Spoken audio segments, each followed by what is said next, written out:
Capítulo 191. Los llamados medidores del desarrollo de la civilización son de varios tipos. ¿Cuál sería el medidor que Francia considera más importante? Increíblemente, es el romance. Como buenos franceses que viven y mueren por el amor, en Egipto también ocurrió un incidente amoroso. Malditos infieles, ¿cómo se atreven a mirar a mi hija? En el distrito urbano de El Cairo, en el famoso mercado llamado Khan el-Khalili.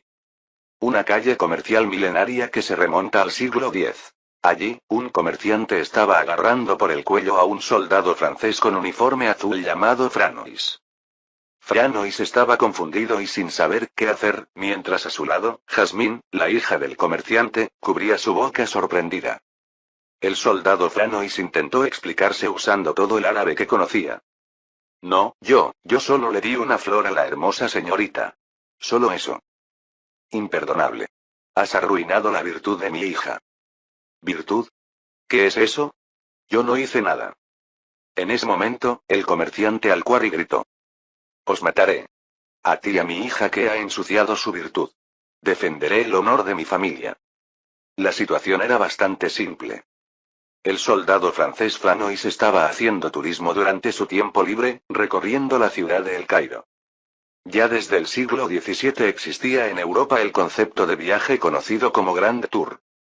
Por supuesto, era un pasatiempo de los ricos, pero eso no significa que los plebeyos no anhelaran hacer turismo. Mientras observaba el mercado Khalili, Franois vio a una hermosa joven árabe. Como buen francés que vive y muere por el romance, Franois comenzó a cortejarla de inmediato. Desde la perspectiva de la joven, aunque estaba confundida por el método de cortejo europeo que nunca había visto, sonrió. Era completamente diferente a los hombres egipcios que intentan conseguir mujeres de manera agresiva o las cortejan de forma conservadora. Esta situación fue presenciada por su padre, el comerciante Al-Qari. Naturalmente, incluso en Francia, un soldado sospechoso que coquetea con una hija sería expulsado. Era comprensible que Al-Qari, un musulmán, estuviera furioso. Pero su furia se excedió. Golpe. Cuando Franois cayó golpeado por el garrote de Qari, Jasmine gritó.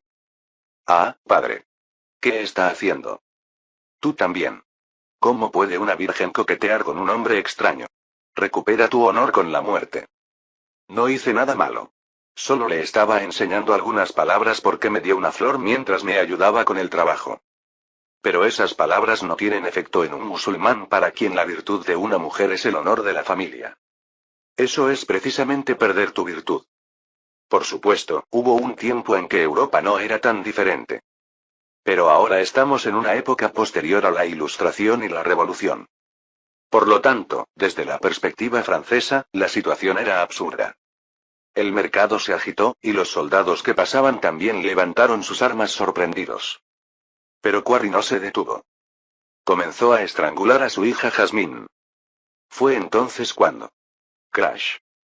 Qari cayó sangrando tras ser golpeado con una vasija de su propia tienda. Jasmine levantó la cabeza sorprendida. Allí estaba Franois, también sangrando. Ah. Huye, señorita. ¿A de dónde se supone que debo huir? Franois, aturdido, agarró el brazo de Jasmine y salió del mercado Khalili. Si te quedas aquí, morirás de todos modos, señorita. Si esto hubiera ocurrido en París, Marsella, o incluso Milán, habría sido un simple incidente menor. Pero esto es El Cairo. La ciudad más grande de Egipto, donde viven mezclados unos 500.000 musulmanes y 100.000 coptos. Los comerciantes se acercaron sorprendidos al ver lo que parecía un soldado francés llevándose a una virgen egipcia. Qari, que se había caído, se levantó y clamó al cielo. ¡Ah! Escuchad, gente. Un franco ha violado y secuestrado a mi hija. Por supuesto, todo era completamente falso. Para empezar, Franois no era un franco del desaparecido reino franco, sino un ciudadano francés. Además, Jasmine, la hija de Qari, no había sido violada. Aunque ahora estaba siendo arrastrada, también corría voluntariamente. Pero eso no era lo importante para los comerciantes y los residentes locales de El Cairo. ¿La secuestró, violó y mató? ¿Cómo puede pasar esto? Ni siquiera los mamelucos hacían estas cosas. Esto es imperdonable. Allahu Akbar. De repente, todos comenzaron a agitarse con sed de venganza por Jazmín, que ahora supuestamente estaba muerta. Castiguemos a los francos. El Cairo, una ciudad de 600.000 habitantes. Su mercado principal, Khalili, se había levantado en armas. El Cairo es una ciudad rodeada por el desierto y ramificaciones del río, al este del Nilo. Distritos urbanos en los 4 puntos cardinales. En el extremo sureste se encuentra la fortaleza conocida como la Ciudadela de Saladino. Este es el famoso Ciudadela de El Cairo. Al igual que los soldados mamelucos a lo largo de la historia, el ejército expedicionario francés también estableció aquí su base en El Cairo. Pero había un problema. La fuerza principal del ejército francés estaba al otro lado del río, en el fuerte de Giza. Por supuesto, esto fue en parte una consideración deliberada de Eugène y Augereau para evitar conflictos entre el ejército francés y los residentes. Por lo tanto, las tropas que permanecían en la ciudadela de El Cairo eran apenas una brigada. Aún así, finalmente ocurrió este conflicto. Es un motín, General Kleber. El comandante de brigada Joubert corrió a la ciudadela, el campamento de El Cairo, gritando. Por supuesto, aunque era un motín, no toda la ciudad de El Cairo se había levantado. Además, las armas en manos de los residentes eran solo cuchillos de cocina, arados y lanzas. Ni una sola arma de pólvora estaba en manos de los residentes. Sin embargo, fue suficiente para que los soldados franceses que estaban en la ciudad huyeran. Entre ellos estaba Joubert. Era un espectáculo digno de verse, medio desnudo, tal vez por haber intentado seducir a una virgen egipcia y luego huir. Kleber chasqueó la lengua al ver a Joubert. Yo también lo vi, Joubert. Se ve muy bien desde esta fortaleza. ¿Qué va a hacer? ¿Informará a Giza? Ya he enviado un mensajero. Sin embargo, antes de eso, vendrán a nuestra fortaleza. Kleber, que estaba observando la situación desde las murallas de la ciudadela, asintió gravemente. Haz salir a las tropas acantonadas.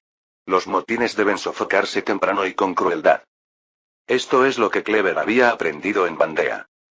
Durante la rebelión de Vandea, al principio, el ejército revolucionario no pudo llevar a cabo una represión cruel. Esto causó que la rebelión se extendiera con más fuerza, y a partir de ahí comenzó la llamada masacre de Vandea. No tenía intención de repetir ese error en Egipto. Sin embargo, Volney, del panel asesor de académicos egipcios que estaba con las tropas acantonadas, intentó disuadirlo sorprendido. No, General Kleber.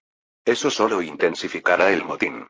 En toda esta ciudad de El Cairo viven nada menos que 600.000 personas. Si los dejamos solos, esos 600.000 se levantarán todos, profesor Volney. Incluso si los mata cruelmente, el resultado será el mismo. Volney también había experimentado suficientes escenas sangrientas de la revolución. La masacre engendra más masacre. Reprimir a las masas egipcias con disparos. Pero el resentimiento acumulado después de eso, claramente estallará de alguna manera. Sin embargo, Kleber fue firme. Yo soy el responsable de la guarnición del Cairo. Adelante. Había que sofocar el motín cuando todavía era de cientos de personas. De lo contrario, podría convertirse en una rebelión de decenas de miles. Esto es lo que realmente sucede en El Cairo en la historia original. En ese momento, un general se adelantó detrás de Kleber. Yo me encargaré de esto. Kleber se sobresaltó y exclamó. General, ¿cuándo llegó aquí? Pensé que había ido a Alejandría. Estaba aquí por problemas de suministro de artillería. Alejandría necesita más cañones. Y parece que aquí también se necesitan cañones. Espere, ¿no estará pensando en lanzar metralla? Eso. Kleber también sabe lo que el general frente a él hizo en París durante el mes de Fructidor. ¿Podría estar planeando hacer lo mismo en El Cairo? Sin embargo, el general negó con la cabeza calmadamente. No se preocupe. En realidad habrá menos víctimas. Era difícil de creer, pero finalmente Kleber cedió el mando al general frente a él. Después de todo, si se trataba de combate urbano, esta persona era el mayor experto del ejército expedicionario francés en Egipto. Ahora, la multitud de alborotadores, o rebeldes, reunidos en el mercado Khalili había crecido a miles. Recuperemos a nuestras hijas de los franceses. Comerciantes, residentes y peregrinos descontentos se unieron alrededor de Quarry. A todos ellos les desagradaba el nuevo gobernante extranjero. Si no fuera por la exención de impuestos declarada por el Comité Administrativo Militar francés, la rebelión ya habría estallado. ¿Y ahora han matado a la hija de un residente de El Cairo? Naturalmente, había que castigarlos por la fuerza. Especialmente Quarry, quien había instigado desde el principio, gritó desde el frente. Vamos. A matar a los franceses. Uaaya. Muerte a Francia. Libertad para Misr. Fue entonces. ¡Bum! Un enorme estruendo cubrió la ciudad de El Cairo. Y camellos y caballos corrían aterrorizados. Comerciantes, peregrinos y residentes huyeron en confusión. Si algún cañón había disparado, no había arma humana que pudiera detenerlo. Sin embargo, aunque el sonido fue fuerte, no se veía nada destruido. Era una especie de bala de fogueo, es decir, un disparo deliberadamente fallido. De repente, se escuchó un grito desde lejos, fuera del mercado. Todos, deténganse y miren aquí. Frente al mercado Khalili, se podían ver soldados armados. Al frente, estaba un general francés con cabello negro ondeando. Era Marceau, uno de los 5 comandantes de división del ejército expedicionario francés. Nadie ha muerto. Ni la Virgen, ni el soldado. Al lado de Marceau estaban Franois y Jasmine, de alguna manera tomados de la mano. Al ver esto, Quarry intentó tener un ataque, pero frente a ellos había soldados de infantería franceses completamente armados apuntando sus rifles. Sin embargo, lo más aterrador eran los cañones colocados frente a los soldados. 40 piezas en total. Nada menos que los cañones que el ejército mameluco había movilizado para luchar contra los franceses. Aunque eran anticuados comparados con los cañones franceses, eso no significaba que carecieran de poder de fuego. A los rebeldes del mercado Khalili, que dudaban y se detenían, Marceau hizo que un intérprete copto gritara. Dispersaos inmediatamente, o si no. De repente, la mano de Marceau señaló al cielo. El látigo de Dios descenderá de ese cielo. En ese momento, los alborotadores del mercado Khalili miraron al cielo y contuvieron la respiración. Allí flotaba un globo, el primer prototipo que Francia había mostrado aquí. La noticia de que la legión mameluca había sido aniquilada por el globo ya se había difundido ampliamente por todo el Cairo. ¿Qué pasaría con los comerciantes si desde ese globo se utilizara algún arma de pólvora desconocida? Retrocedamos. Tan pronto como alguien habló, los alborotadores comenzaron a correr. Decenas, cientos, miles, todos corrían. En un instante, la multitud se dispersó y no quedó nadie en el mercado. Viendo esta escena desde atrás, Clever preguntó a Joubert. ¿Ese globo tiene granadas equipadas? Es solo decorativo, ni siquiera hay nadie en él. Entonces, ¿en qué se basaba para hablar con tanta seguridad? ¿El comandante de división Marceau? Sin embargo, Marceau se volvió hacia Clever y respondió con calma. La supresión de disturbios debe ser decisiva, General Clever. Lo he visto innumerables veces en París. Marceau había sido comandante de la policía de París.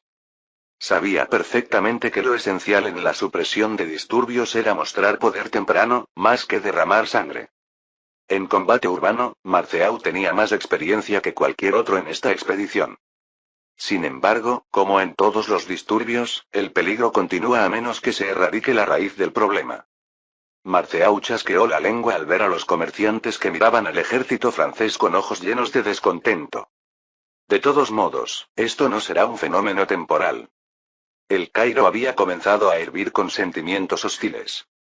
Justo en el momento en que el Imperio Otomano anunciaba su declaración de guerra y la Armada Británica se acercaba.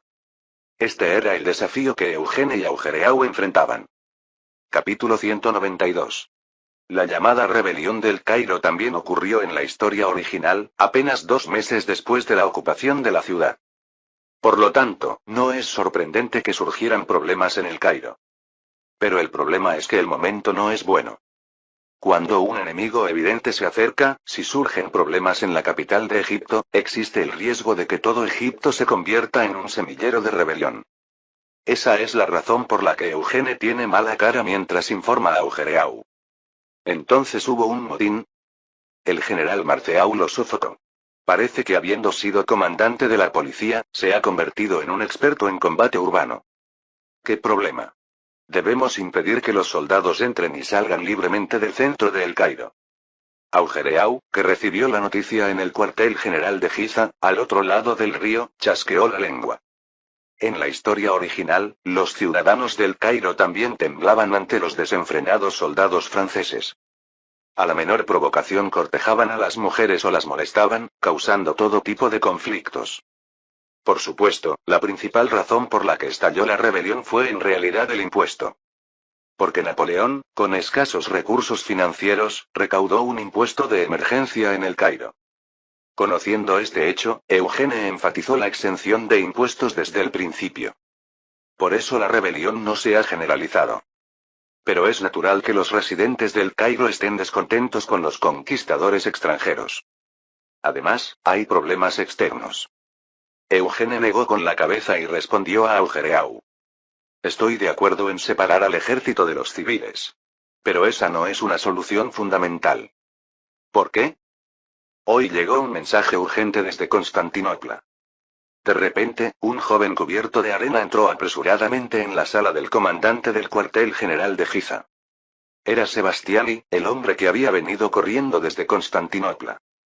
Sebastiani, haciendo un saludo militar, rápidamente presentó sus respetos junto con su informe de incorporación a la unidad. Me presento. Mayor Sebastiani, ayudante del embajador en Constantinopla. Ah, ya me habían dicho que venías. Constantinopla, el sultán de allí debe estar tremendamente enfadado, ¿no? Es más que eso, comandante. Sebastián informó tragando saliva. Han declarado la guerra. Pronto la noticia llegará a toda Europa. La declaración de guerra del Imperio Otomano. Con esto, será difícil para Francia mantener su justificación inicial de erradicar a los rebeldes mamelucos. Además, existe la posibilidad de que el ejército francés tenga que luchar contra el ejército del Imperio Otomano en territorio enemigo. Augereau recibió con una sonrisa amarga la carta enviada por el embajador Dubayet. De repente, Augereau silbó frunciendo los labios. 15,000 hombres. Con tan pocos incluso son menos que los mamelucos contra los que luchó nuestro ejército. Será más fácil de lo que pensaba. Reforzarán sus tropas en Anatolia y Siria en el camino. Además, no debe mirar solo el número de 15,000. Incluye el Nizam y Cedid. ¿Qué es eso? Sebastiani explicó relamiéndose. Es el nuevo ejército entrenado por nosotros, los franceses. Es decir, precisamente el ejército entrenado por Sebastiani. Augereau, que solo pensaba en ejércitos como los mamelucos, abrió la boca sorprendido. Aunque sea una época de declive para el Imperio Otomano, si han recibido entrenamiento francés, no son en absoluto un enemigo fácil. Esto es problemático. ¿Tenemos que luchar contra un ejército al estilo francés? Por supuesto, tienen poca experiencia en combate real. Sin embargo, en cuanto a artillería, me enorgullezco de decir que están casi al mismo nivel que Francia. Los entrené bien. Gracias a ti moriremos muy bien. Pero esto no es todo. Comandante Augereau, ese no es el problema. Mira la parte posterior de la carta. Los ojos de Augereau se agrandaron al ver el reverso de la carta siguiendo la indicación de Eugene. ¿Qué es esto que viene? La flota británica del Mediterráneo. Pero Gibraltar debe estar en crisis y Irlanda debe estar a punto de rebelarse o ya en rebelión. El nuevo mundo alrededor de Florida también debe estar en combate. Además, no tienen puntos de escala intermedios. Eugene explicó concisamente negando con la cabeza.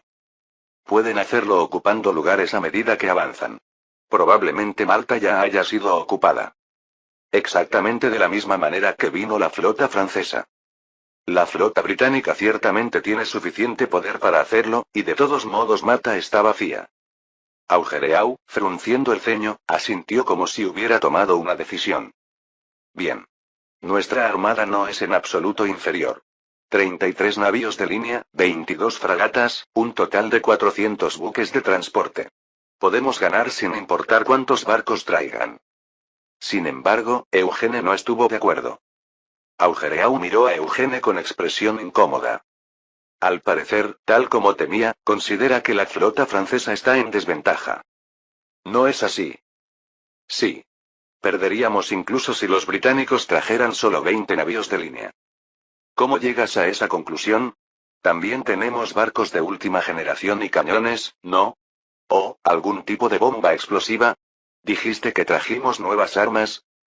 En lugar de explicar complicadamente las fuerzas navales, Eugene usó una analogía muy simple. Imagina que el oponente es el general Napoleón. ¿Crees que podrías ganarle en tierra? Augereau nunca ha visto a Napoleón en batalla. Sin embargo, incluso él, como experto militar, puede entender algo solo viendo los informes de las hazañas militares de Napoleón. Si Augereau se enfrentara a Napoleón, nunca podría ganar. Y el almirante Bruneis, que actualmente comanda la flota francesa, aunque es competente, claramente no es un almirante de primera clase. Finalmente, Augereau, levantando ambas manos, preguntó. Entonces, ¿simplemente nos dejamos golpear? Eugene se encogió de hombros y respondió. Tengo un plan. ¿Cuál es? Sin embargo, sería problemático si los residentes del Cairo se rebelan. Las rebeliones son contagiosas, y este plan requiere la cooperación de los residentes de Alejandría. Augereau, después de pensar profundamente, asintió. Bien, entonces me encargaré de los residentes del Cairo. ¿Cómo lo hará? Los residentes del Cairo están muy indignados ahora. ¿No es que no quieren que les quiten a sus esposas o hijas? De repente, Augereau sonrió guiñando un ojo. En estos casos, se compensa con dinero.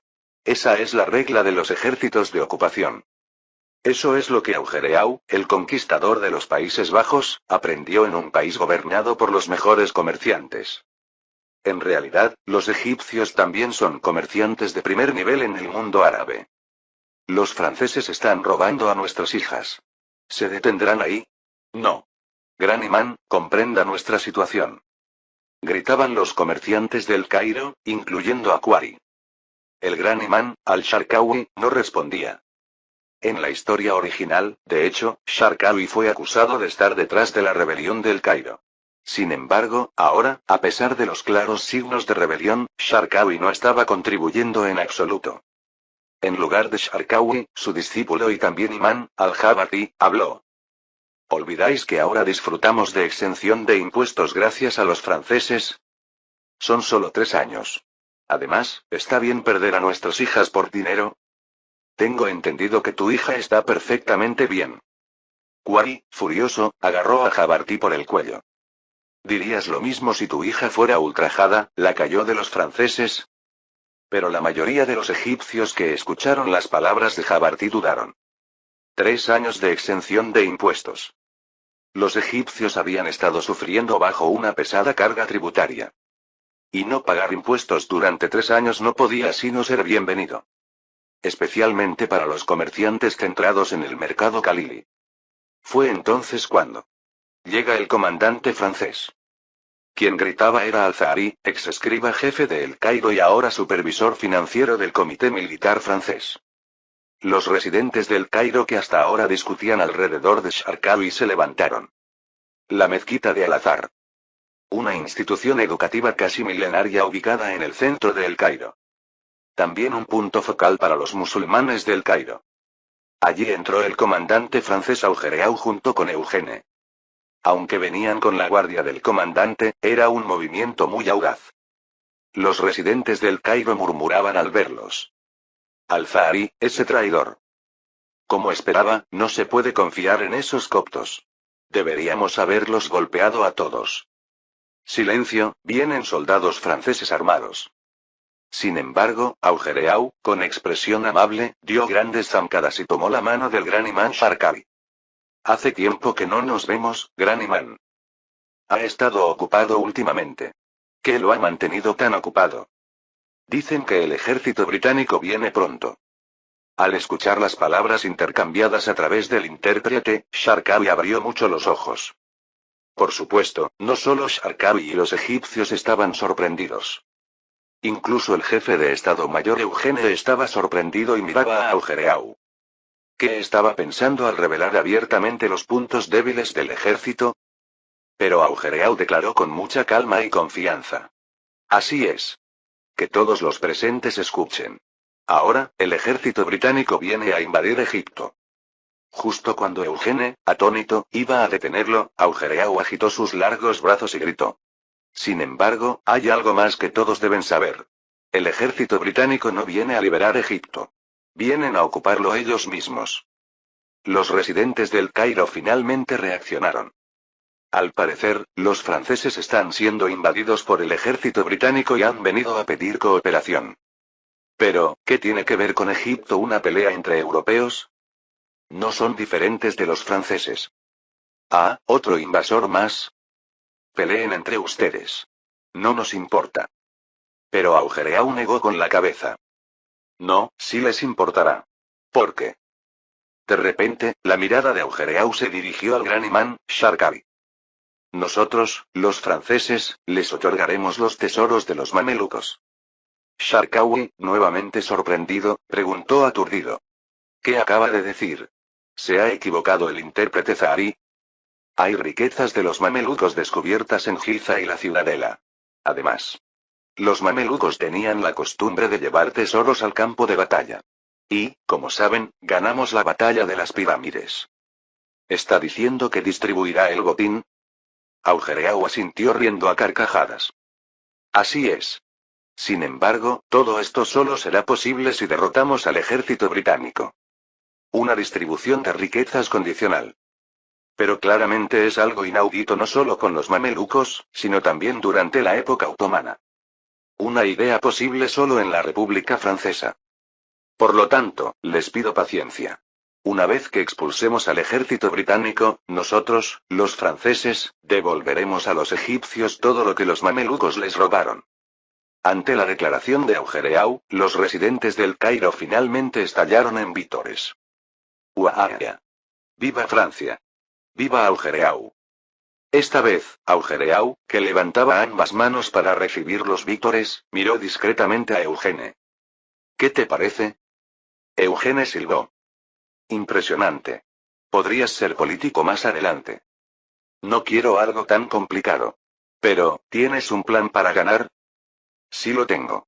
Para este momento envié de vuelta a la Roche Jacqueline, rescaté la flota del Mediterráneo en Tolón, y traje armas secretas de última generación.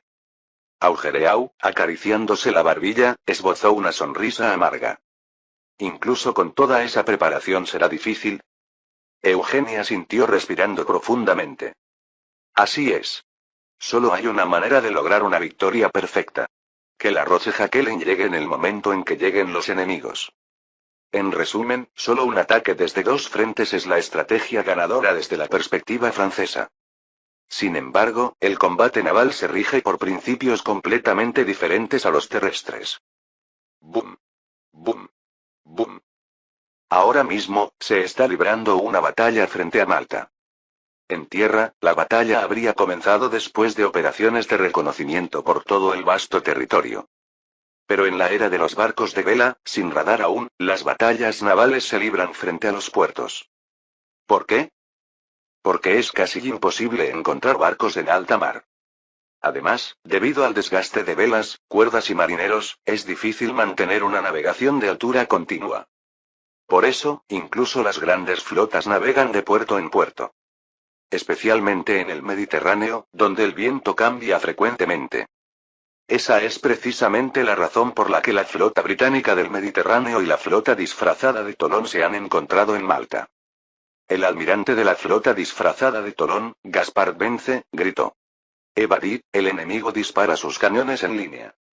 Pero las órdenes del almirante no fueron obedecidas en absoluto. No, es una línea, pero están haciendo una penetración central. ¿Qué es esto, una táctica de batalla de galeras antigua? Socorro. Debemos ir a Malta. Penetración de la línea de batalla. Desde finales del siglo XVII, cuando los cañones navales se convirtieron en la fuerza principal de las batallas navales, hay una regla. Se lucha en formación horizontal, presentando ambos lados del barco donde están alineados los cañones. Es una táctica similar a la infantería de línea en tierra.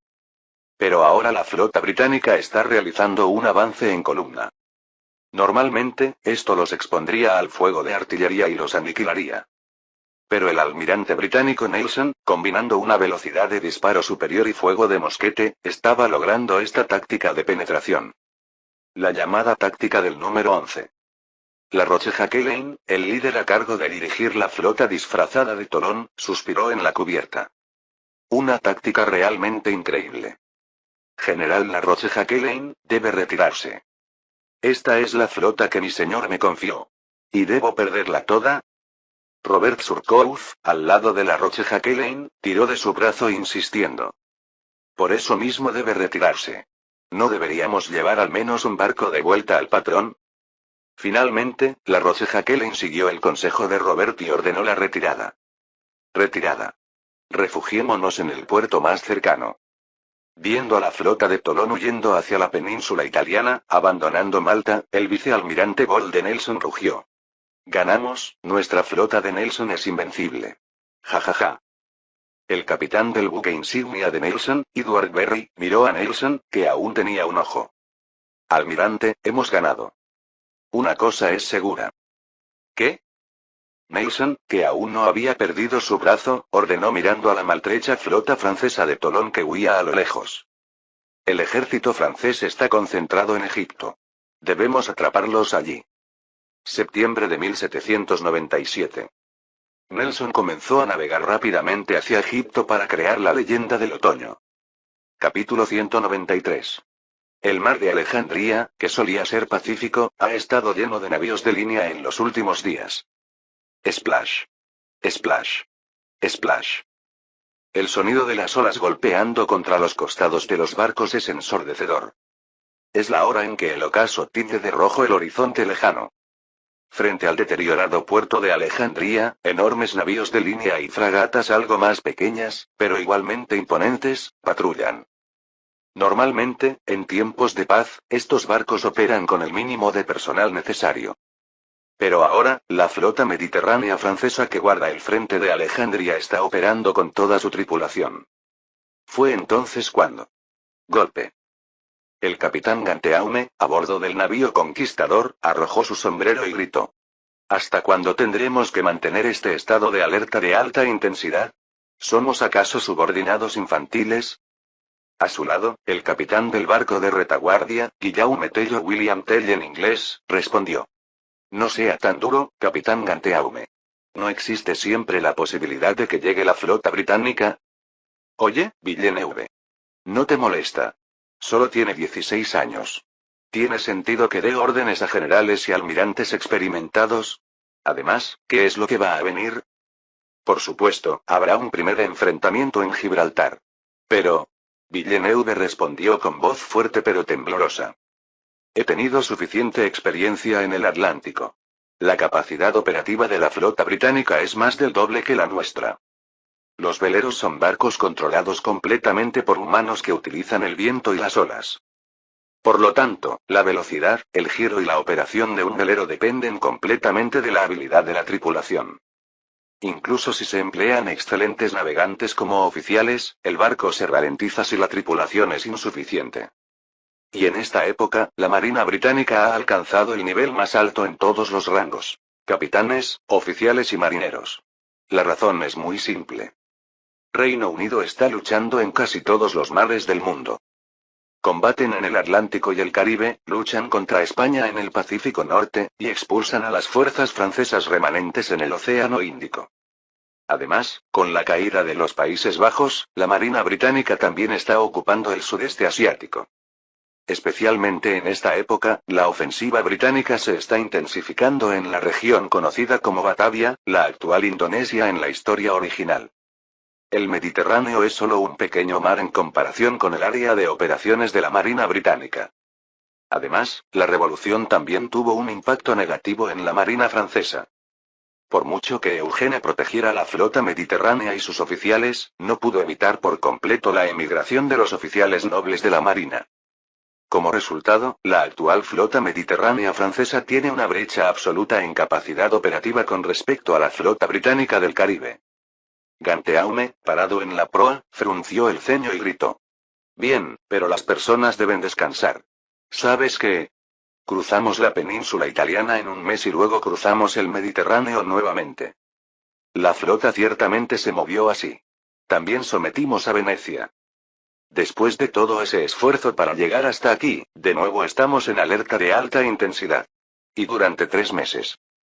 Ganteaume exclamó mirando a los marineros que se movían detrás de él. A este paso, los marineros morirán por el estado de alerta. Los perros terrestres del ejército no lo entenderían. Que un velero funcione con poder humano significa que su operación depende completamente de las personas. Toda la tripulación se cansa solo con moverse. La piel se deteriora fácilmente con el sol, las olas y la brisa marina, la comida se pudre con frecuencia, y ocasionalmente proliferan las ratas. Incluso si la tierra está cerca, no hay tiempo para recuperarse si los barcos están constantemente en el mar. Es decir, la gente muere incluso solo por el estado de alerta de alta intensidad, sin guerra. Mejor dejen descansar a la mitad de nuestra flota y que solo la otra mitad mantenga la vigilancia. ¿Qué es esto? ¿No están todos los barcos de transporte en otros lugares? La mitad en Damietta, y la otra mitad, ¿dónde era? Fueron a un lugar muy lejano. Marsa Matruh. Ese lugar era realmente un pueblo pesquero. No, los barcos siempre necesitan mantenimiento. Si seguimos así, los barcos se pudrirán y se hundirán.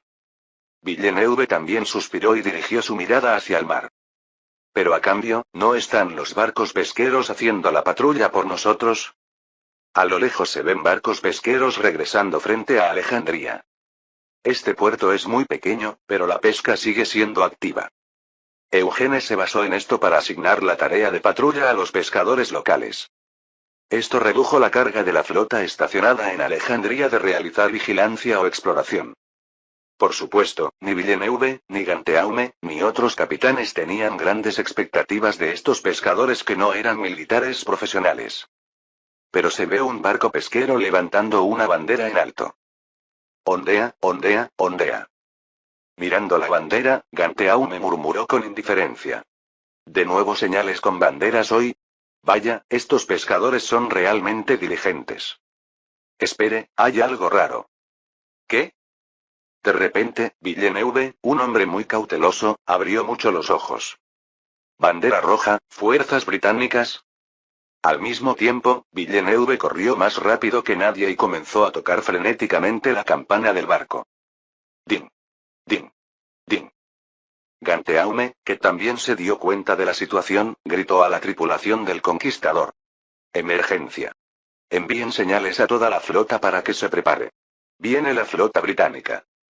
Finalmente, la flota británica del Mediterráneo había aparecido en la bahía de Abukir. En realidad, la bahía de Abukir no está situada en una ruta marítima normal. Oh no, unos 30 navíos de línea. Nelson sonrió mirando a través del telescopio con su único ojo desde el mástil de vigilancia. En una época sin radar ni satélites artificiales. La aparición del enemigo debe confirmarse con ojos humanos. Lo mismo ocurre en alta mar, por lo que la tarea de vigilancia de los marineros se realiza desde el punto más alto del barco, el mástil de vigilancia. Por supuesto, no es común que un capitán o almirante suba personalmente. Abajo, el vicealmirante Ball estaba saltando de indignación. Baje, almirante. ¿Qué hace arriesgándose así? ¿Por qué? Para planificar correctamente una operación, debo ver al enemigo directamente desde el mástil. Deje de decir tonterías y baje para comandar. Estamos a punto de encontrarnos con naves enemigas. Nelson bajó de un salto por la cuerda desde el mástil, riendo. Por supuesto, los capitanes y oficiales que miraban desde abajo tuvieron que contener la respiración. Los accidentes de seguridad marítima pueden ocurrir en cualquier momento.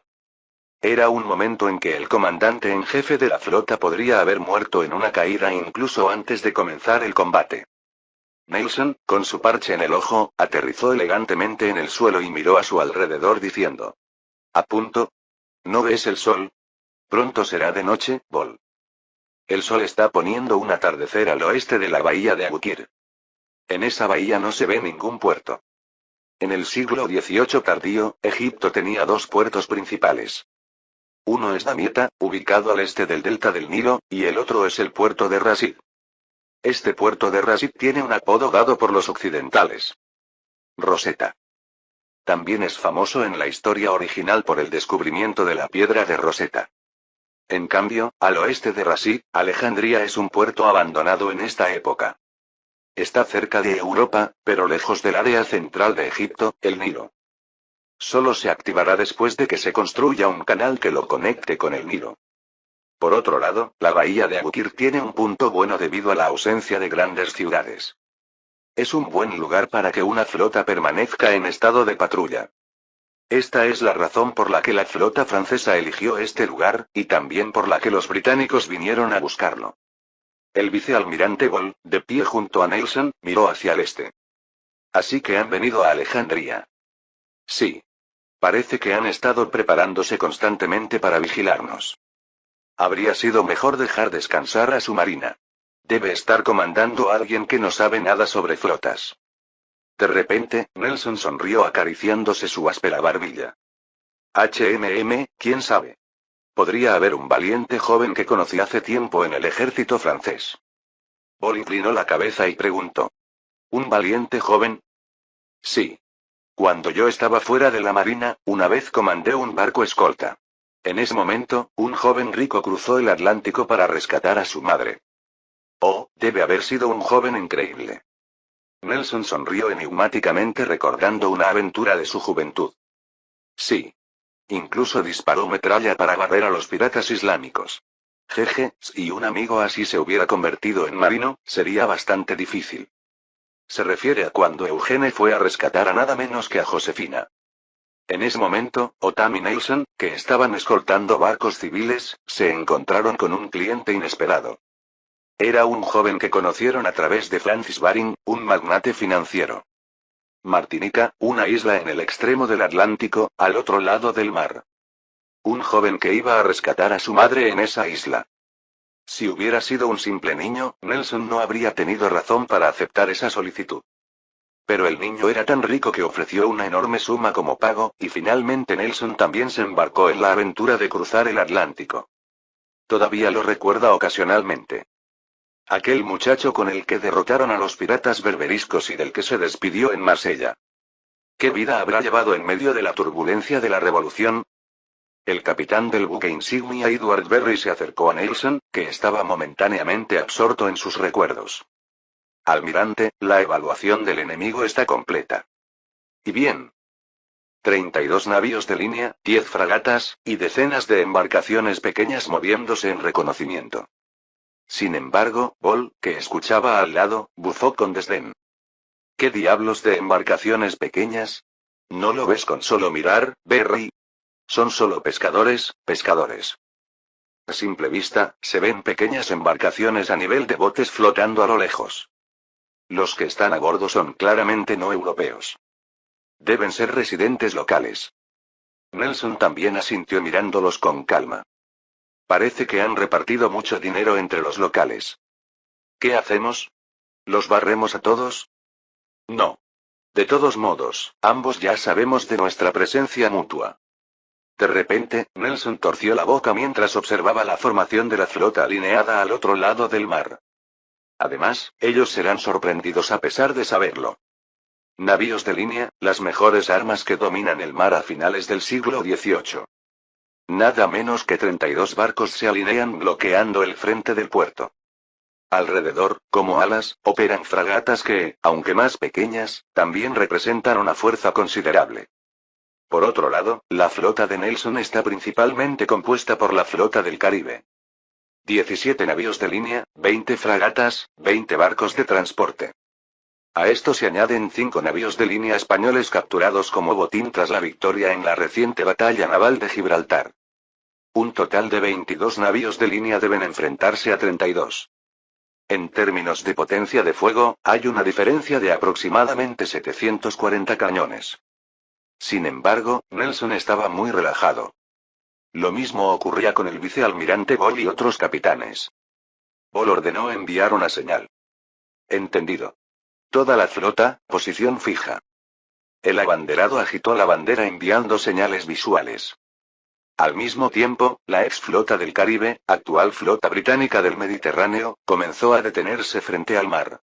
Las olas golpean ruidosamente contra los costados del HMS Victory. Splash, splash, splash. De repente, Nelson sacó una pipa y comenzó a llenarla de tabaco. Bien, entonces. Descansamos tranquilamente hasta que salga el sol. Había llegado la noche, con el sol desapareciendo más allá del horizonte tras el ocaso. Durante toda la noche, ninguna de las flotas se movió en absoluto. Realmente audaces, estos enemigos. De repente, mirando hacia el oscuro mar, el almirante de la flota francesa, Bruce, suspiró. El puerto ya estaba ocupado por Francia, y la flota enemiga venía de mar abierto. Sin embargo, permanecían tranquilamente detenidos frente a la flota francesa sin perturbarse. A su lado, el ayudante, el capitán Pierre Martin, sosteniendo una linterna, dijo mientras iluminaba. Que hayan llegado hasta aquí significa que tanto Gibraltar como Malta han sido derrotadas. No sería exagerado asumir que no habrá refuerzos. Probablemente no haya flota que venga desde Francia. Esto significa que la operación de distracción planeada por Eugene ha fracasado. Probablemente, ni siquiera se puede saber si la Roche Jacqueline o Robert Surcouf están vivos o muertos. Naturalmente, Bruce quería evitar este enfrentamiento. Pero el enemigo había llegado, y la flota francesa no tenía más remedio que enfrentarse a ellos. Con expresión sombría, Bruce ordenó. Por ahora, preparen los cañones enviados por Beauharnais y compañía en el frente del Oriente. ¿No será peligroso ese cañón explosivo? Por eso hay que manejarlo con cuidado. De todos modos, solo tenemos 100 para nuestro barco. Se podría decir que es más para exhibición. 200 piezas de la nueva arma con proyectiles explosivos. Ciertamente impresionante, pero en realidad solo suficiente para equipar unos 2 barcos.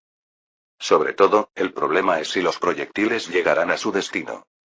En combate naval, la precisión de la artillería es proporcional a la habilidad operativa del barco. Mirando a la flota británica tan tranquilamente fondeada, Bruce apretó los dientes. En un mar que se mueve constantemente, mostrar tal calma es una increíble capacidad operativa. Quizás ni un solo proyectil llegue a alcanzar al enemigo. Sin embargo, Bruce sacudió la cabeza y volvió a dar órdenes.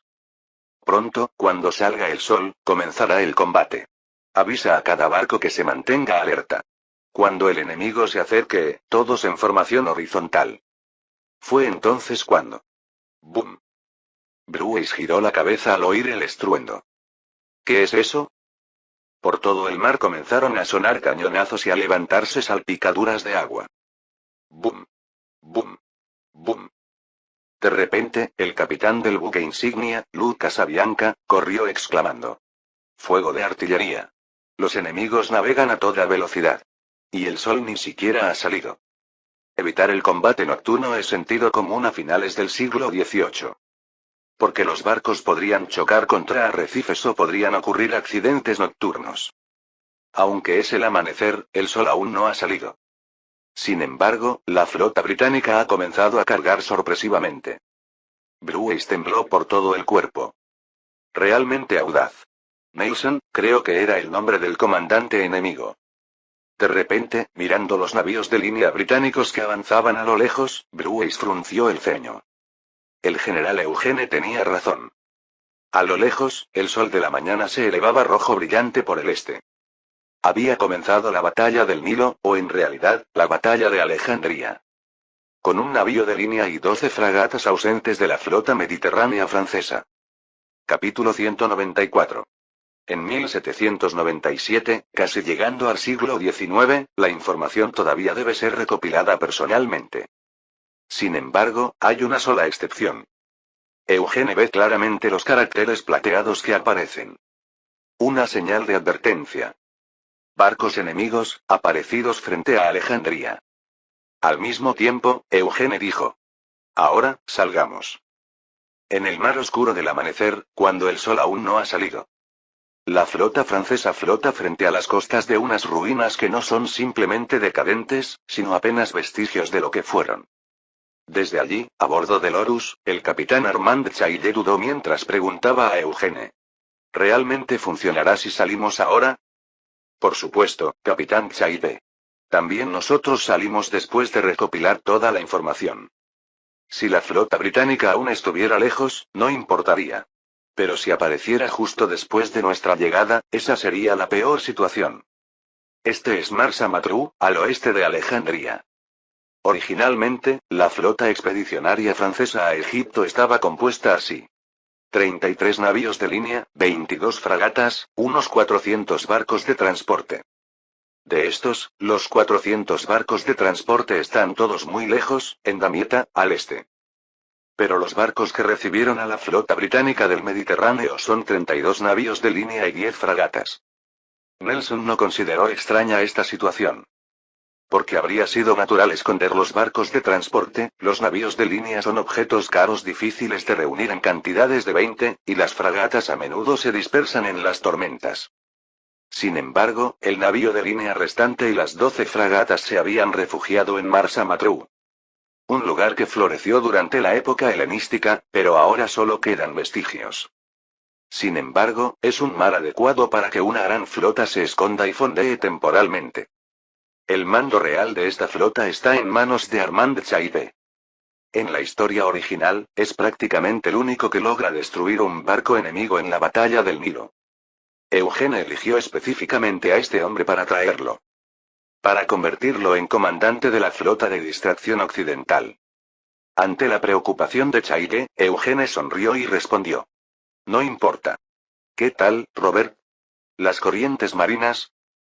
De repente, un hombre con la cabeza completamente vendada, Robert Surcouf, se adelantó sonriendo. Suficiente. En esta época, las corrientes del sur del Mediterráneo van de oeste a este. Podremos llegar a las costas de Alejandría antes del amanecer.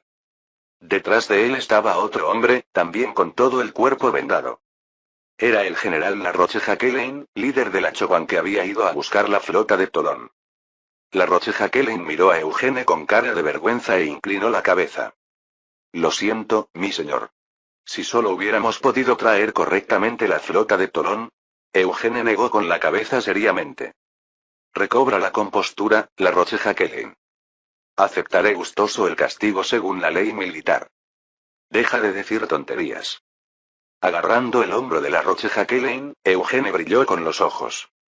Si vamos a discutir así, la aniquilación de la flota de Tolón es mi responsabilidad. ¿Te sentirías mejor si yo fuera castigado según la ley militar? La batalla que se registrará en la historia como la batalla de Malta. La flota de Tolón, la segunda flota mediterránea de Francia, fue aniquilada. 17 navíos de línea y otras valiosas embarcaciones que habrían sido una fuerza crucial fueron destruidos. Pero La Roche-Jacquelin y Surcouf, que habían ido a buscar refuerzos, sobrevivieron. Podrían haber ido a Brindisi, pero La Roche-Jacquelin eligió Egipto en medio del mar. Coincidentemente, su barco estaba destrozado pero más ligero, lo que les permitió llegar un poco más rápido que la flota británica. Nada menos que a Rasí, un puerto de Egipto. Gracias a esto, Eugene pudo llevar a cabo esta otra operación de distracción. De repente Hipólito suspiró. Sí, aunque pierdas toda tu apuesta en el juego, no puedes morir por eso.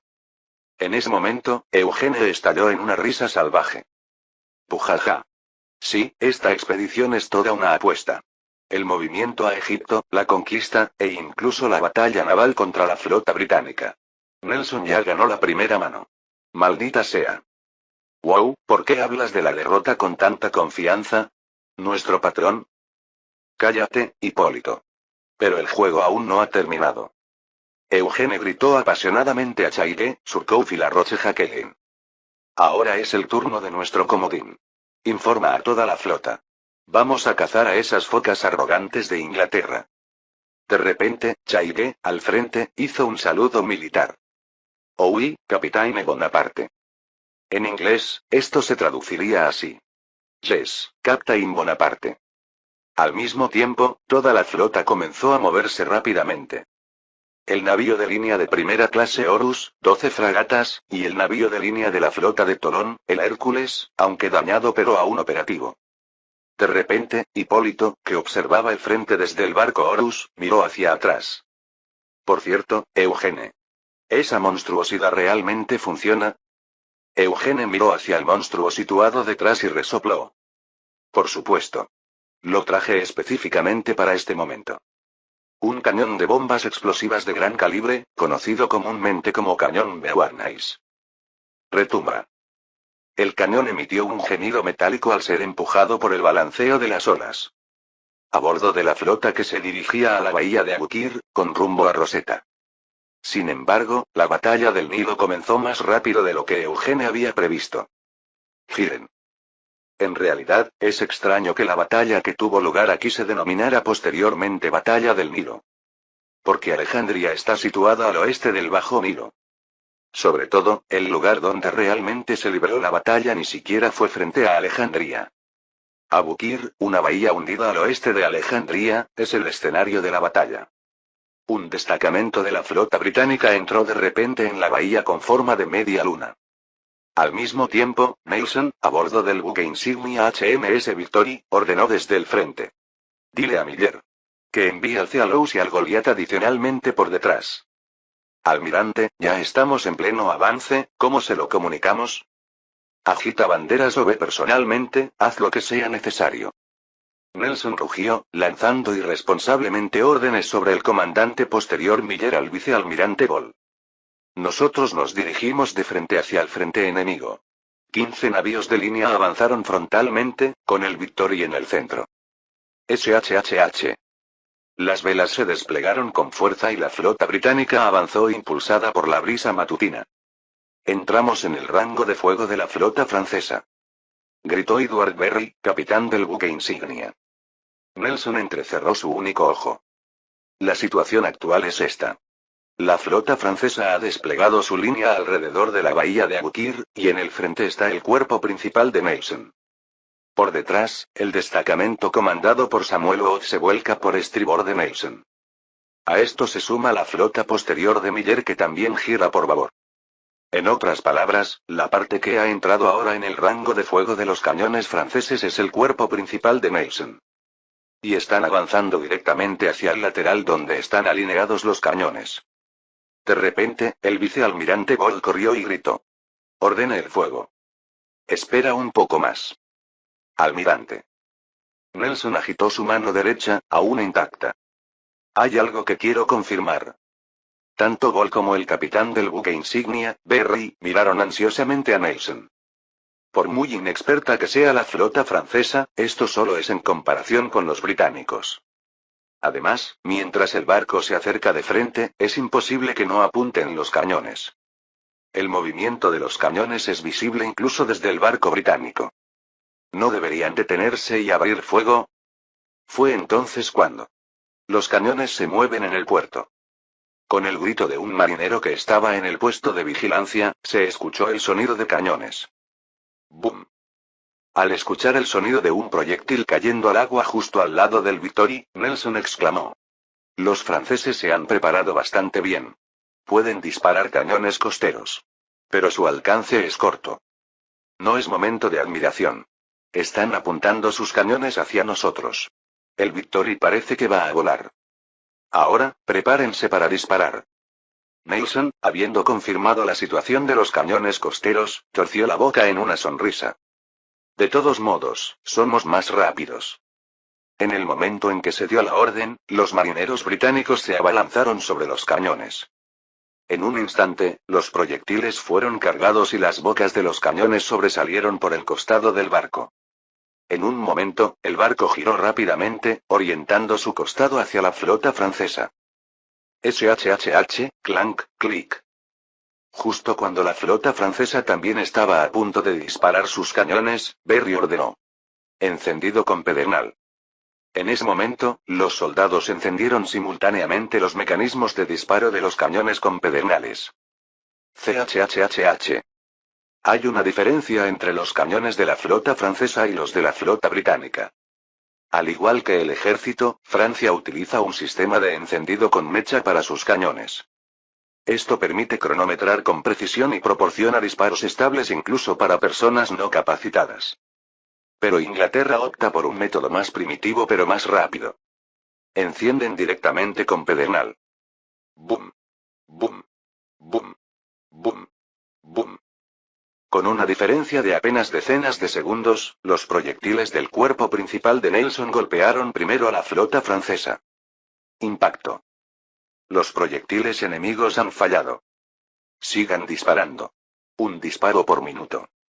Fuego rápido naval. A finales del siglo XVIII, esta es la mayor ventaja de la flota británica. Mientras que los mejores artilleros navales franceses disparan una vez cada 2 minutos, y los españoles una vez cada 4 minutos, los británicos pueden disparar uno por minuto. Esta es la razón por la que Gran Bretaña tiene una ventaja absoluta en los duelos de artillería naval.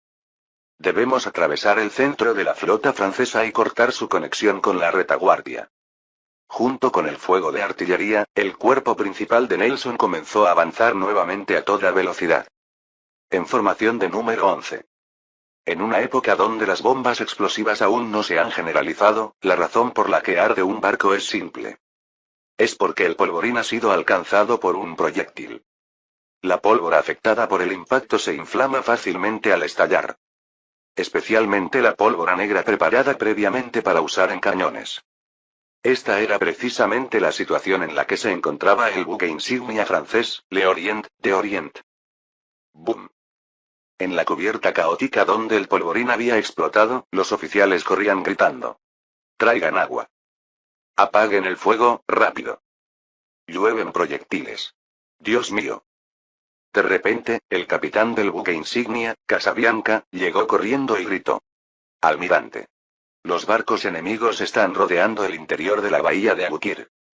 Bruce, limpiándose el sudor frío, miró hacia la parte posterior del barco. Ya es difícil mantener la concentración con el cuerpo principal de Nelson avanzando por el frente. Y ahora parte de la flota británica está llegando por detrás.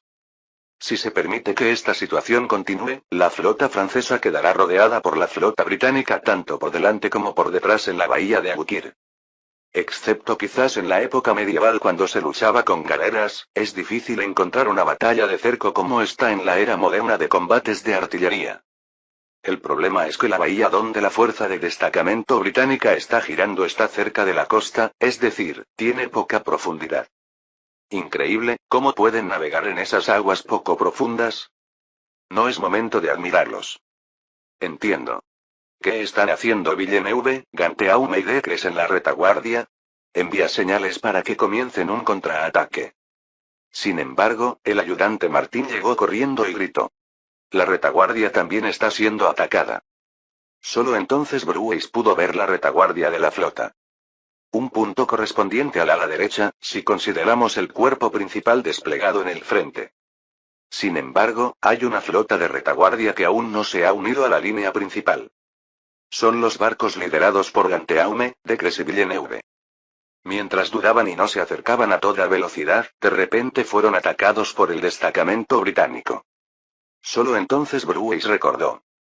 El juicio de Eugene que consideraba a Villeneuve un cobarde. En ese momento, Casabianca gritó y cayó. Si seguimos así, todos estamos acabados. Almirante. ¡Ah! De repente, se escucharon fuertes disparos. ¡Bang! ¡Bang! ¡Bang! Cuando los oficiales levantaron la cabeza sorprendidos, el HMS Vanguardia, del cuerpo principal de Nelson ya estaba avanzando. Los tiradores británicos en la proa del Vanguard disparaban simultáneamente sus fusiles Brown Bess. Literalmente, un tiroteo se estaba desarrollando en el mar. Dios mío, están a distancia de mosquete. Respondamos el fuego. ¿Dónde están los nuevos rifles? Entonces, una bala fue disparada hacia Bruce, que estaba parado aturdido. ¡Bang! Casabianca, sorprendido, agarró a Bruce. Almirante. Sangrando por la cabeza, Bruce negó con la cabeza. Todavía estoy bien. Está herido. Debe ir a tratarse inmediatamente. No puedo hacer eso, lo sabes bien. Casabianca apretó los dientes y trató de mover al almirante a la fuerza. Al menos el almirante debe vivir. Oh. Casabianca, que trataba apresuradamente de llevarlo al camarote, se detuvo. Porque vio algo más allá de la flota británica, en el mar cubierto de humo.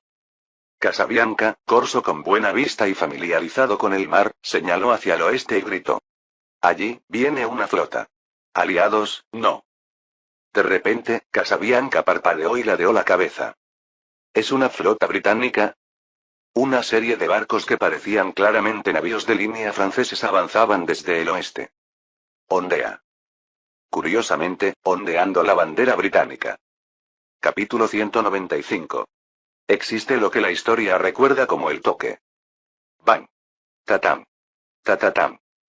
El estruendo de la pólvora detonando y lanzando proyectiles resuena estrepitosamente sobre el mar. Es un combate cercano difícil de encontrar en el campo de batalla naval de finales del siglo XVIII, dominado por los duelos de artillería. Una distancia que evoca las batallas navales medievales, donde los barcos chocaban entre sí y literalmente se producían luchas a cuchillo. Los marineros apuntan con mosquetes a distancias donde el enemigo es visible a simple vista. Por supuesto, los que reciben los disparos son principalmente los franceses, y los que disparan, mayormente los británicos. Atravesarlos. Aunque tengan más navíos de línea, nuestra velocidad de giro nos da una ventaja absoluta. Gritó George Westcott, capitán del navío Majestic, o Majestuoso. El Majestic es un navío de línea clase Canadá de 74 cañones. Mide 52 metros de proa a popa y 14 metros de ancho. Sin embargo, lo más notable son los cañones de largo alcance de 18 libras instalados en la cubierta superior. Son carronadas, los cañones de largo alcance que son el orgullo de Inglaterra. Los oficiales, incluido Cuthbert, ayudante de Westcott, corrían dando órdenes. Apuntad las carronadas. Encended el pedernal. Fuego rápido. El fuego rápido es crucial. Lanzad toda la pólvora contra los enemigos, holgazanes. Recoged todas las velas. Ahora debemos rodearlos por detrás. Disparos, impactos, órdenes. Todo tipo de ruidos resuenan con las olas en el campo de batalla. Sin embargo, en medio de este caos, los marineros de la Marina Británica movían sus barcos como máquinas, siguiendo las órdenes. Y lo hacían realizando una peligrosísima maniobra de giro alrededor del casco del navío de línea enemigo. Vienen, sus navíos de línea. Rugió Scott, uno de los Band of Brothers de Nelson. Racking Fire. El llamado fuego rastrillado, más precisamente, fuego frontal. En combate naval, los navíos de línea disparan sus cañones a través de los costados del barco. Sin embargo, solo la Marina Británica emplea una táctica audaz adicional. Disparan verticalmente desde la proa o la popa mientras pasan rozando o rastrillando el costado del enemigo. El número de cañones es mucho menor. Pero como el fuego viene de una dirección inesperada, el daño es mayor. Las 28 carronadas dispararon simultáneamente contra el barco. Hacia el navío francés Tonnant, o trueno. ¡Bum! El trueno francés se retorció al recibir el fuego del Majestic británico. Bien. Impacto directo en el barco. Gritaron al unísono los marineros del Majestuoso. De repente, el Cealous, entusiasta, se acercó a su lado. Samuel Ord, capitán del Entusiasta, estaba tan cerca que se podía escuchar cómo daba órdenes desde la proa. Apuntad a sus polvorines. Para que exploten de una vez. Oye, oh. Estás demasiado cerca de nosotros. No importa. El capitán Ord gritó respondiendo a Westcott. Si hacemos explotar 3 barcos enemigos y uno de los nuestros vuela, seguimos ganando. Ja, ja, ja. Las palabras de Ord eran ciertas. Alrededor del navío francés Trueno, otros navíos de línea daban vueltas sin saber qué hacer. Los capitanes y tripulaciones, acostumbrados a batallar con fuego de largo alcance, estaban confundidos. Nunca habían experimentado un combate tan cercano.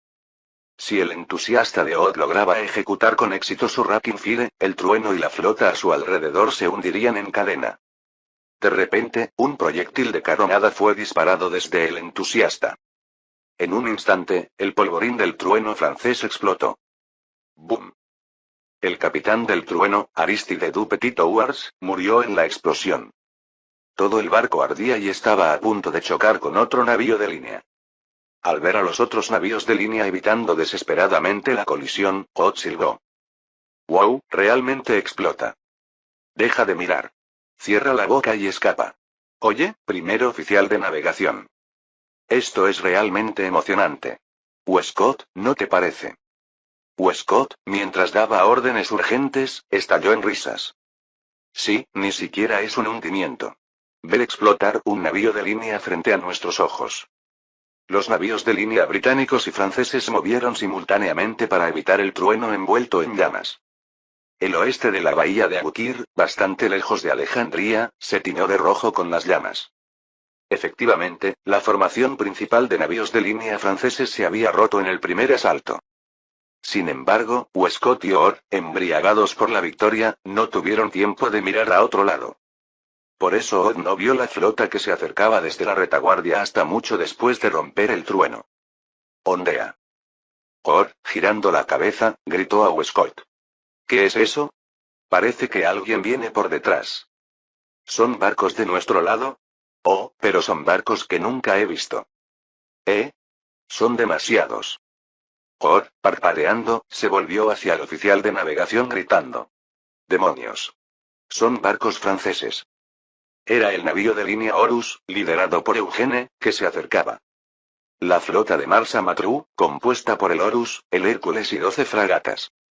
El cañón Beauharnais brillaba con su boca de fuego en la cubierta del Horus. ¡Bum!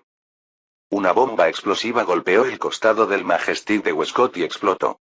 A diferencia de los capitanes ocupados en el combate, el almirante tiene una visión más amplia. Retaguardia.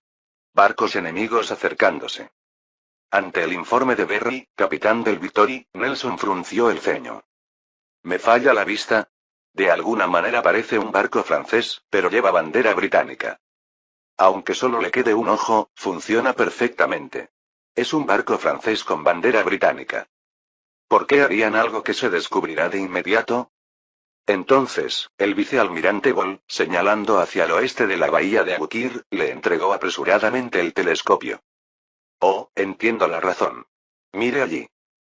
Nelson miró con su único ojo hacia la retaguardia, es decir, el flanco izquierdo desde la perspectiva francesa, al oeste de la bahía de Abukir. Allí se podía ver a la flota francesa, que había aparecido repentinamente desde el oeste, enfrentándose con la flota británica. Pero algo era extraño. El fuego de los navíos británicos llegaba con un segundo de retraso. Aunque por velocidad de disparo nunca deberían quedarse atrás. Nelson chasqueó la lengua. La velocidad de fuego se ralentiza momentáneamente. ¿Qué hacemos? ¿Deberíamos ordenar a todos nuestros barcos que bajen sus banderas? Es un combate entre naciones, Ball. De repente, Nelson, gritando a Ball, ordenó. Porque ellos usen trucos, no tenemos por qué hacerlo nosotros. Aplastadlos con toda nuestra fuerza. En ese momento, el ayudante Cuthbert Collingwood, que observaba el frente, llegó corriendo y gritó. El Theseus y el Orión avanzan hacia el frente. En el frente del HMS Victory estaba el buque insignia de la flota mediterránea francesa. Un barco cuyo enorme tamaño era evidente a simple vista. El L'Orient, un gigantesco navío de línea de 4 pisos que presumía de 120 cañones. Los navíos de línea británicos de segunda clase Theseus y Orión, con 74 cañones, parecían pequeños en comparación. Sin embargo, Nelson sonrió con calma e hizo un gesto. ¿El Orión? Debe ser el capitán James Saumarez. Le daré un poco de ayuda. ¿Perdón? ¿Cómo, señor? Envía un hulk. Se refiere a un hulk ship, es decir, un brulote, un barco viejo cargado con explosivos.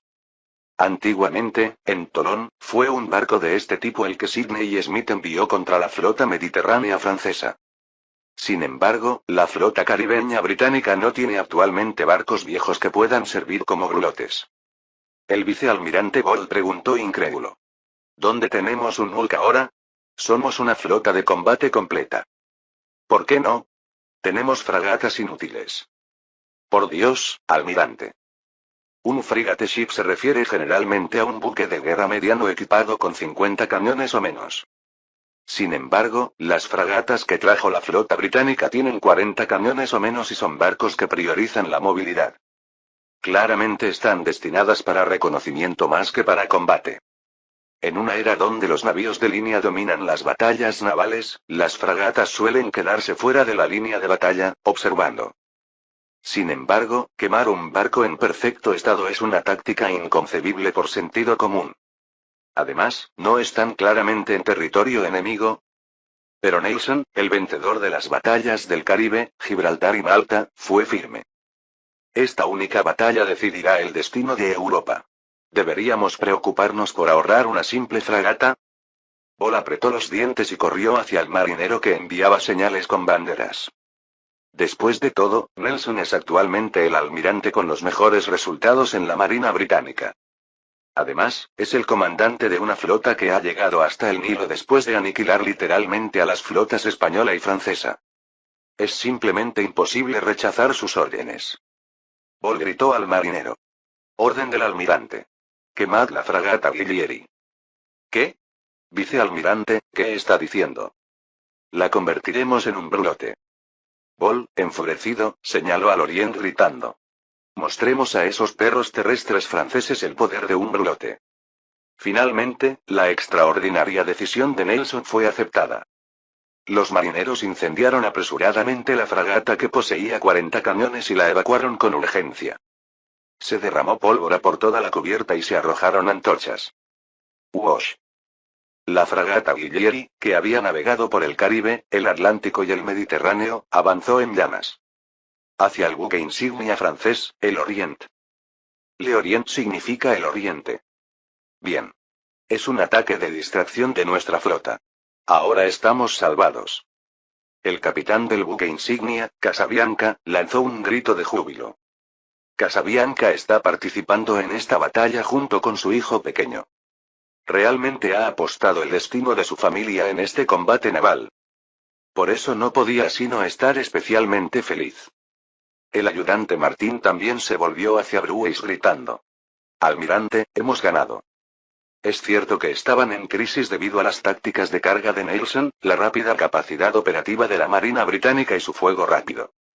Sin embargo, estrictamente hablando, la flota francesa cuenta con más de 30 navíos de línea. En términos terrestres, esto equivaldría a un ejército de 100.000 hombres. Por el contrario, el enemigo tiene solo 21 navíos de línea, muchos de los cuales son relativamente pequeños navíos de segunda clase. Y ahora ha aparecido una flota de distracción, aunque principalmente compuesta por fragatas.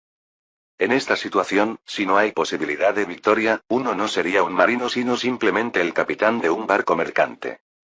Bruce asintió enérgicamente y ordenó. Bien, Le Orient. Avance a toda velocidad. Dejemos que los enemigos prueben las nuevas bombas explosivas. La obra maestra del cartel Beauharnais. Cañones de los que solo se fabricaron exactamente 200 piezas, distribuidas en lotes de 100 cada uno. Las mechas de los cañones Beauharnais cargados en el Orient comenzaron a encenderse. Si tan solo lograran acertar un solo disparo, el enemigo quedaría estupefacto. Porque presenciarían por primera vez cómo un disparo de cañón no solo causa un impacto, sino que también explota. Fue entonces cuando. ¡Bum! Bruce tropezó debido a una súbita explosión y sacudida. ¿Qué es eso? De repente, Casabianca, mirando hacia la parte trasera del barco, abrió la boca de par en par. Es un brulote, almirante. Los barcos Hulk son una especie de tabú en los combates entre navíos de línea. Porque podrían hacer volar por los aires incluso a las fuerzas propias. Sin embargo, Nelson confiaba en la capacidad de navegación del Orión y el Theseus. Efectivamente, se podía ver cómo los navíos británicos que hasta hace un momento estaban disparando, esquivaban rápidamente. Bruce ordenó a Casabianca. Rápido, maniobra el barco para evitarlo. No es posible. Hay navíos enemigos en el flanco. ¿Qué dices? ¿Están entrando por este lado ahora? Al escuchar esto y mirar hacia el frente, Bruce quedó estupefacto. Locos. ¿Están realizando una carga lineal con sus barcos? Era el navío de Nelson, el Victory, que se acercaba directamente. La llamada táctica del 11. Una táctica de asalto que los ejércitos terrestres realizan, ahora ejecutada en el mar. En ese momento, una andanada de disparos salió de la proa del Victory. ¡Bum! Reflexivamente, el Orient también respondió con fuego, pero era demasiado tarde. Ah, el brulote se acerca empujado por la corriente. Gritó el vicealmirante Martín. Una situación desfavorable en las corrientes marinas se estaba precipitando sobre el Orient. No hay tiempo para esquivar. El hecho de ser un navío supergrande actuó en su contra en esta situación. Finalmente, el Hulk colisionó con el Orient. ¡Bum! Lo aterrador de un barco incendiario no es simplemente que queme el casco de madera.